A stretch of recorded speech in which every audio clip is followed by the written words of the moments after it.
Here we have a new 2023 Subaru Legacy. This one comes in the limited trim level in Cosmic Blue Pearl.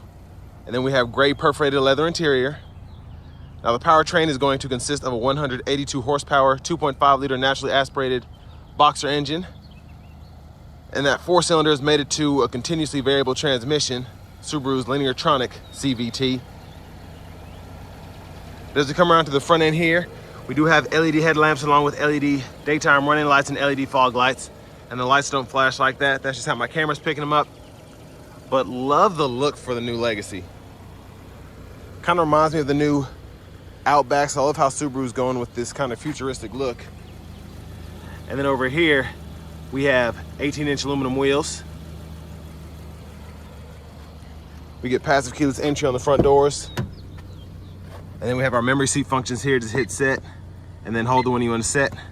And then we have our rear window locks here. We have one-touch automatic up and down windows on all 4 doors. Power door lock controls are here, and then our power mirror controls are here. Pick a side, you can adjust. And then bottle holder here, little storage. Then we do have the premium Harman Kardon sound system. And then trunk release here, hood release there. And then we can tilt and telescope our steering wheel manually, pulling up here. And then we do have a 12-way power driver's seat with 4-way power lumbar support. So that's pretty impressive to me. And we also have the manual thigh support here if you want to use that. But I have that seat up front adjusted for someone of my size being 6'3" with longer legs. So let's go ahead and take a look at this rear seat room.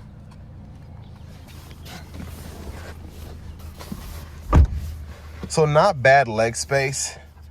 And the seat's actually not too uncomfortable to put my knee caps in, but the bottom is a little wide there, so it takes up some of the space, but still tons of storage in the back pockets here.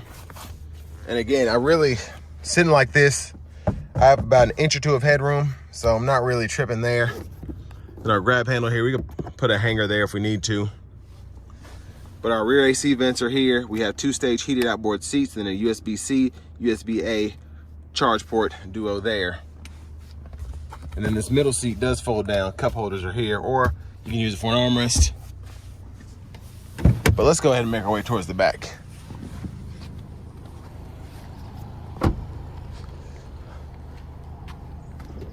So looking in the trunk here, pretty good storage, honestly. It's pretty impressive to have all of this space back here. But then we have our jack and such there. And underneath here is a spare tire.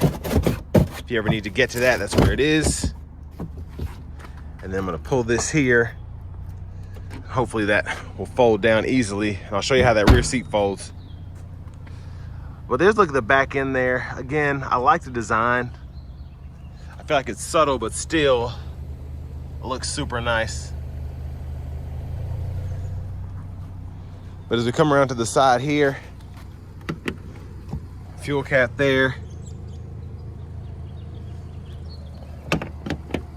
And then I pulled that lever, so this will fold flat there, and we can run longer objects from the back to the front.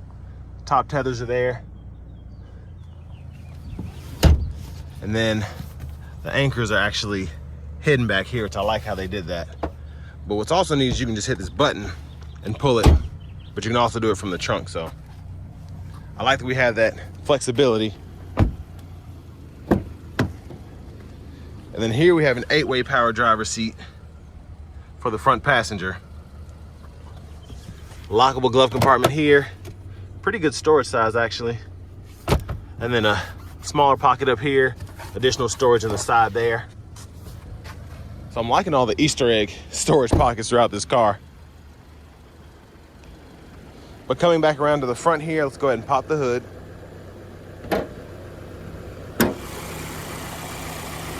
And there's that 2.5 liter 4-cylinder boxer engine.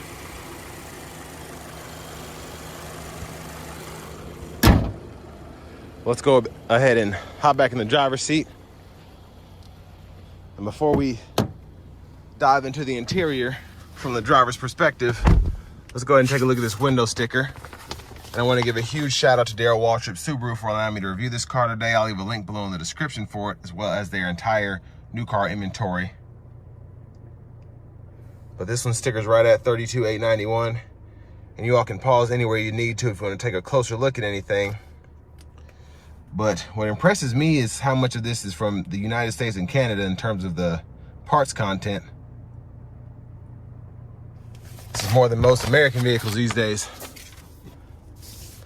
But to the steering wheel here, leather wrapped, feels pretty nice. I just like the stitching that goes under as well.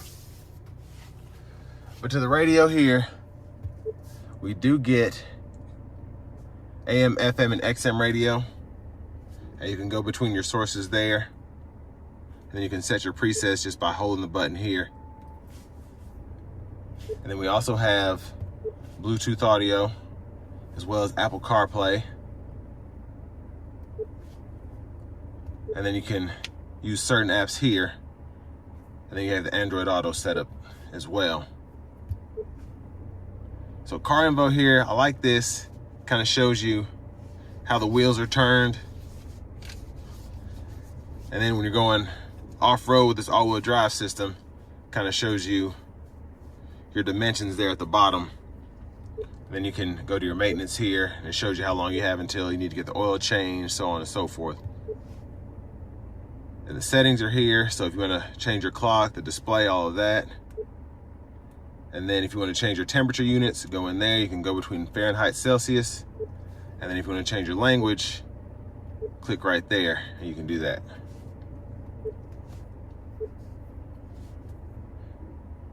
Now to your settings, you can manage your devices here for the phone, and then you can just add the device and then look for it on your phone. It walks you right through it. So pretty simple. And then that's how you can actually get to your vehicle control settings. I like that we have all the shortcuts down here, including the auto stop toggle. And you can turn on the brake hold there, the traction control, you can set that, the cruise control, acceleration. And then steering responsive headlights, pretty nice to have on this vehicle. And you can turn those on and off if you want to as well. Now for your AC controls, just click right in there. You can adjust them on the fly using these buttons here, or you can actually go through here and scroll up and down, or tap there, and then you can sync and unsync with a touch of a button. And then your auto mode right there, you can turn that on and off, and then to turn it off, you just adjust the fan speed. And then fan directions down in here. So I actually like this system because that's always down there. You can easily pull up the menu, and then you can either exit out or the system will do it by itself after a few seconds. But you have your 3-stage heated seats, excuse me, for the driver, front passenger, AC toggle there. You can turn the whole system on and off. And then we have our backup camera there. We have guidelines that follows. You turn the steering wheel, excuse me. And then we can turn our rear automatic braking on and off, as well as our parking sensors. And then volume knobs here, you can just tap that to mute. And then you can hold this to power the system down, and then you can actually use this to go through your tune knob and so on and so forth. And then we have the hazards if you ever need them. Down here we have our USB-C, USB-A ports. We can use that for the CarPlay, Android Auto. There's an aux input there. And then we have an electronic parking brake here. Just pull up to engage, hit the brake, press down to disengage. And then for the shifter, pull the lever, reverse, neutral, drive. Then you can come over here and you have that 8-speed manual mode in the CVT. So it's not an actual manual, but you can kind of shift the revs of the CVT if you want to. And then cup holders are in here. Center console cubby space. You have the top tray and then the bottom tray here with a 12-volt. And then garage door transmitter is here. Sunglasses holder. I do like that we have the LED dome lights.